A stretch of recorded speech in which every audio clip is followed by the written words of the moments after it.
Hello friends, आज की video में आपका स्वागत है आपके अपने ही चैनल शीतल ट्यूशन क्लासेस में। आज की वीडियो में हम लेके आए हैं एक बहुत ही इम्पोर्टेंट टॉपिक जो बीटेक फर्स्ट सेमेस्टर की इंजीनियरिंग मैथमेटिक्स में आता है।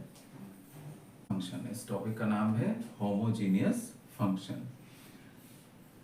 अब सबसे पहले हमें ये पता होना चाहिए होमोजीनियस फंक्शन होता क्या है। होमोजीनियस फंक्शन एक ऐसा फंक्शन होता है, a function is said to be homogeneous function, homogeneous function, a function a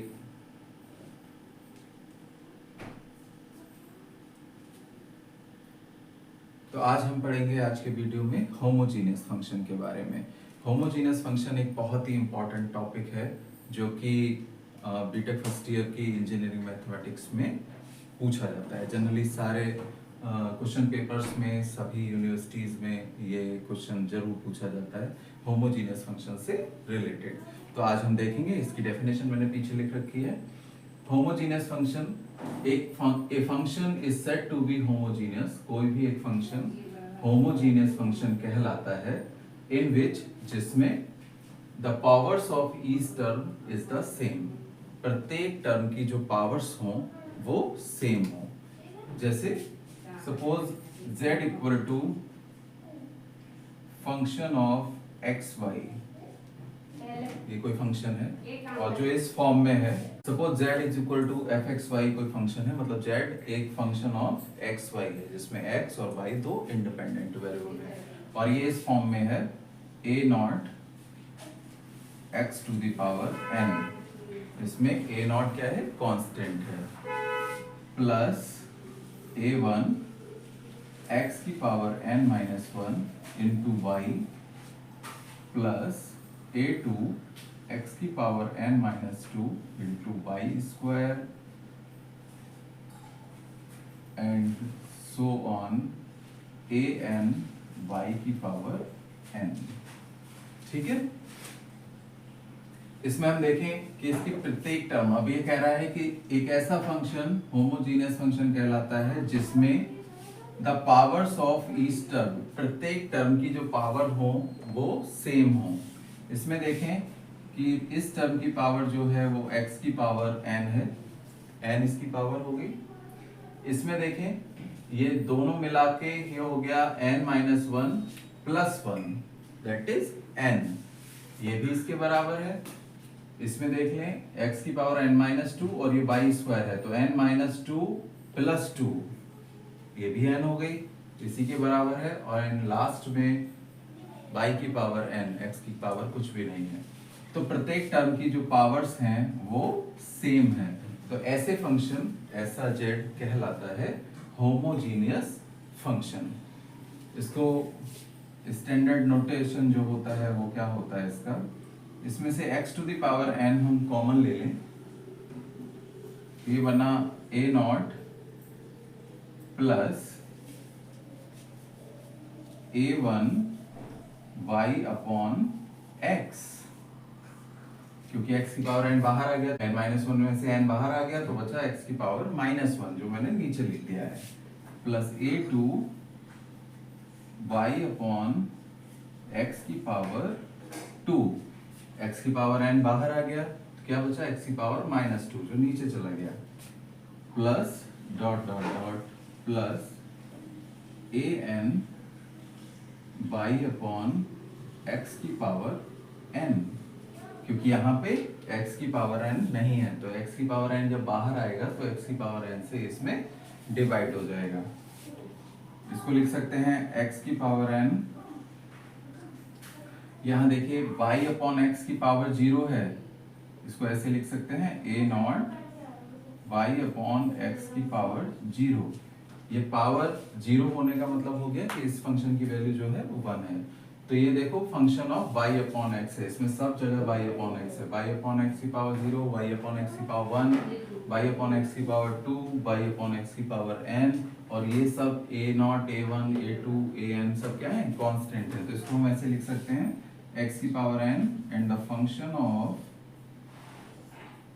y upon x। तो एक ऐसा फंक्शन z जो एक्स वाई का फंक्शन हो और वो इस फॉर्म में हो, x की power n f phi by upon x, तो फंक्शन कहलाता है होमोजीनियस फंक्शन, जहां पे n जो है वो इसकी डिग्री या ऑर्डर कहलाता है। n क्या कहलाता है? डिग्री या ऑर्डर। तो होमोजीनियस फंक्शन हम समझ गए क्या होता है। होमोजीनियस फंक्शन हम पहचान लेते हैं, एक ऐसा फंक्शन जिसकी प्रत्येक टर्म की जो पावर्स हो वो सेम हो, प्रत्येक टर्म की जो पावर्स हो वो सेम हो, तो वो कहलाता है होमोजीनियस फंक्शन।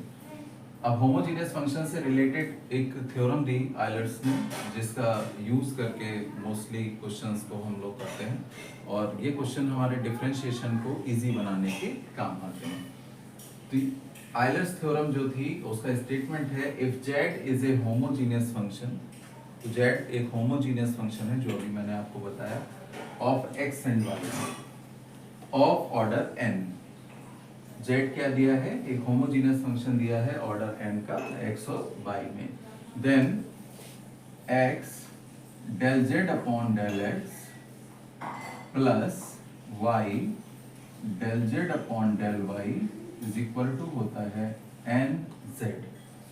ठीक है, इससे हमें ये पता चलता है कि जो del z, अगर इसकी वैल्यू अगर हमें निकालनी हो x del z upon del x और plus y del z upon del y की, तो वो डायरेक्ट वैल्यू निकल सकती है nz। ठीक है, ये स्टेटमेंट किसने दिया? आयलर्स ने। देखिए ये आया कैसे, ये मैं बताता हूँ। चलिए इसका प्रूफ करते हैं। z जो है वो होमोजीनियस फंक्शन है x और y का, तो z इस फॉर्म में होगा, z equal to function of x y, और ये होगा x की power n f by upon x की फॉर्म में। ठीक है, इससे ये पता चल रहा है कि इसमें दो इंडिपेंडेंट वेरिएबल हैं, ये nth ऑर्डर का होमोजीनियस फंक्शन है। इसको इक्वेशन नंबर 1 डाल लें और देखें हमें निकालना क्या है, del z upon del x। तो इक्वेशन 1 को डिफरेंशिएट कर दें with respect to x taking y as a constant। तो इधर से आ गया del z upon del x is equal to ये फर्स्ट फंक्शन और second function. First function multiply by second function का जो डिफरेंशिएशन होता है वो मैं लिख देता हूँ, del upon del x first function multiply by second function, ये होता है पहले first function del upon del x second function का, plus second function del upon del x first function का। सेम यहाँ करेंगे, x की power n del upon del x f y upon x का, plus f y upon x del upon del x x की power n का। ये हो गया x की power n f dash y upon x, एक बार f y upon x का हो गया f dash y upon x into y upon x का हो गया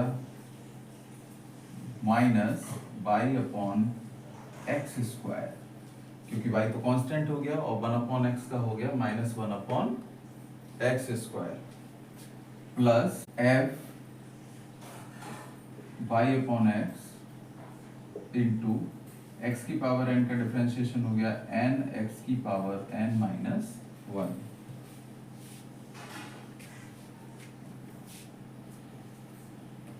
x स्क्वायर यहाँ से आके ऊपर हो गया x की पावर n माइनस 2, और माइनस का y और है तो minus by f dash y upon x plus n x की power n minus 1 f y upon x, ये है del z upon del x। x से मल्टीप्लाई कर दें क्योंकि यहाँ पे x से मल्टीप्लाई है, तो x del z upon del x बराबर हो जाएगा माइनस बाई x की पावर एक कम हो जाएगी यहाँ से n माइनस 1, मतलब एक जुड़ जाएगी क्योंकि यहाँ x से मल्टीप्लाई करेंगे तो n माइनस 2 प्लस 1 x की पावर n माइनस 1, और f dash by upon x plus n x की power n f by upon x. यहां पे भी एक एक्स से मल्टीप्लाई कर दिया, ठीक है। इसको यहां पे छोड़ दें और इक्वेशन नंबर डाल दें 2। Again differentiate equation 1 with respect to y। तो differentiate equation 1 with respect to y, तो आ जाएगा del z upon del y is equal to del z upon del y is equal to x की power n, ये तो constant है, और ये हो जाएगा del upon del y f by upon x का, क्योंकि इसी में बाई आ रहा है सिर्फ। तो ये हो जाएगा x की power n into F dash y upon x। एक बार f y अपॉन x का कर दिया और फिर y अपॉन x का करेंगे तो ये हो जाएगा 1 अपॉन x। इसमें y से मल्टीप्लाई कर दें तो y del z upon del y is equal to आ जाएगा y x की पावर n माइनस 1, n ये है और एक माइनस ऊपर आ गया, f dash y upon x। Equation number 3 डाल दें। अब हमारे पास वैल्यू आ गई x del z upon del x की और y del z upon del y की। करना क्या है, इन दोनों इक्वेशंस को ऐड कर दें।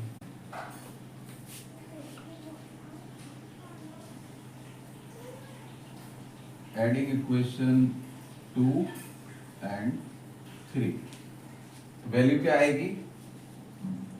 अब क्या करें, इक्वेशन 2 और इक्वेशन 3 को ऐड कर दें। सो एडिंग इक्वेशन 2 एंड 3 आएगा, अब ये वैल्यू निकालनी है हमें x del z upon del x plus y del z upon del y। तो इक्वेशन 2 और इक्वेशन 3 को ऐड कर दें।